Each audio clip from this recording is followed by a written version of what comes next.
Hello, everyone, and welcome back to Evoke Channel, a space for mindset, for growth, and real conversations. Today, we're going to talk about something that we all deal with. Whether we're trying to get in shape, we're trying to build a business, change a habit, or simply feel more fulfilled in life. And that's goal setting. But I'm not just talking about writing down your goals or making a vision board. I am talking about the psychology behind why goal setting actually works and how to use it in a way that sticks, not just for a few days, but for the long haul. I'm going to break this down into four important steps that can help you not only set better goals, but actually achieve them. These are grounded in science, backed by real research, and explained in a way that's easy to apply to your everyday life. Let's get into it. So, first, why setting goal is so important and why they actually work. Well, goals are not just about being productive or ambitious. Goal setting is wired into how our brains works and how they function. When you set a clear and meaningful goal, it literally activates the brain's reward system. A region called the ventral striatum lights up and it gets activated, triggering a dopamine response. That's your brain saying, "This matters. Let's get into work." And this isn't just theory. Psychologists Edwin Locke and Gary Layton spent decades researching goal setting and found that when goals are specific and challenging, they lead to higher performance almost every time. That means vague goals like "I want to be healthier" don't motivate us nearly as much as a clear one like "I want to work out 4 times a week for the next 30 days."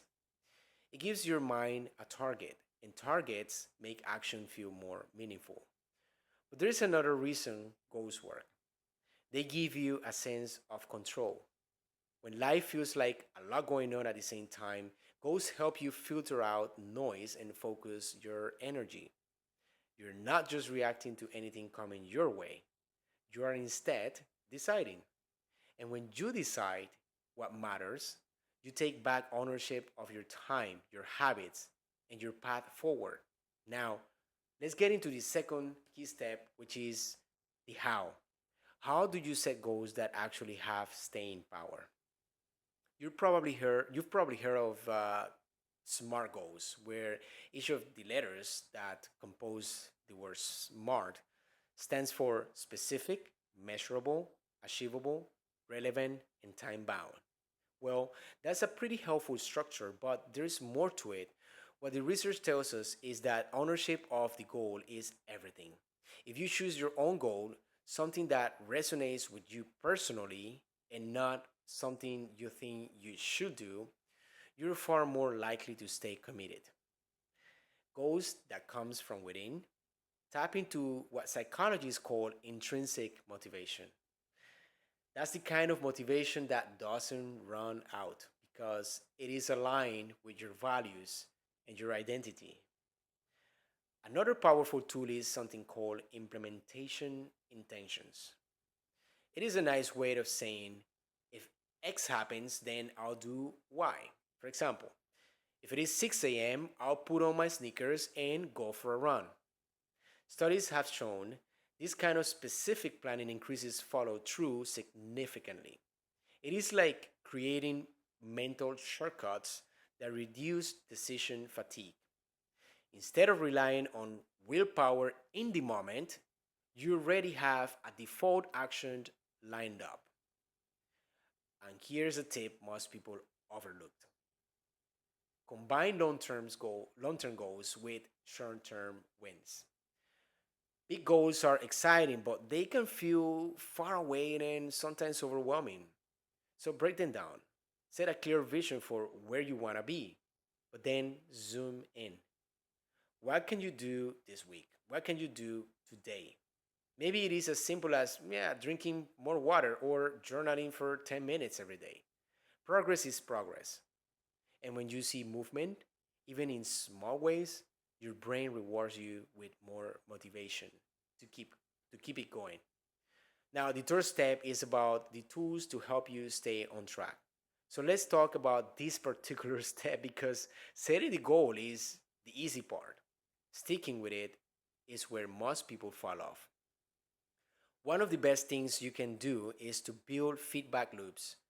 That could be checking your progress weekly, journaling, your habits, or even using an app.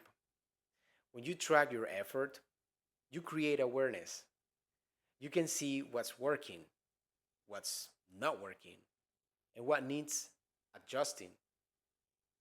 And that keeps you in the game. Another powerful concept is the goal gradient effect. It basically means that we naturally work harder the closer we get to the finish line. That's why progress bars and countdowns are so kind of like motivating, right? They show you that you're almost there, so keep it going. So use that to your advantage. Create milestones, set mini deadlines, make your journey feel winnable, and don't underestimate the power of early wins. Research shows that what happens in the first few days of a goal often predicts long term success. That's why starting strong matters. If you can get a few small wins under your belt early on, it builds momentum and confidence, and that can carry you through the dips that will inevitably come. Lastly, and maybe most importantly, tie your goals back to meaning. Ask yourself, why does this matter to me? Why now? When your goal connects to something bigger, like your health, your future, your identity, your legacy, it stops being just another task. It becomes part of who you are, and when your actions align with your identity, consistency follows. And our fourth and last step is avoiding the common pitfalls. Avoiding the traps that pull people off their course. The biggest one, over relying on motivation. Motivation is like a spark. It feels great, but it doesn't last. It's like doing the work only when you feel like, oh, I'm fired up. I am feeling it. Yes, let's do it. But guess what? You will not always feel like that. In fact, there will be days that you really don't feel motivated at all, but that's when you have to show up the most. If you only act when you are motivated, your results will be inconsistent at best. So, what works best is building systems, building routines, building habits, and structures that carry you through the days you don't feel like doing anything at all. Discipline doesn't mean being perfect. It just means being prepared. Another trap is the all or nothing mindset. You miss one workout, eat one bad meal, or break your streak, and suddenly you are telling yourself, oh, snaps, I screwed up, so forget about this. That thinking kills progress. That matters is not being perfect. What matters is being consistent enough. It is about bouncing back quickly, not beating yourself up. You also want to balance process goals with outcome goals. If your only focus is on the end result, like losing 20 pounds or making six figures, seven figures, you might lose steam when results are slow. But when you fall in love with the process, showing up daily, improving your habits, learning along the way, you create a rhythm that's sustainable. And ironically, that's what gets you the results. Finally, don't forget to reflect and adjust.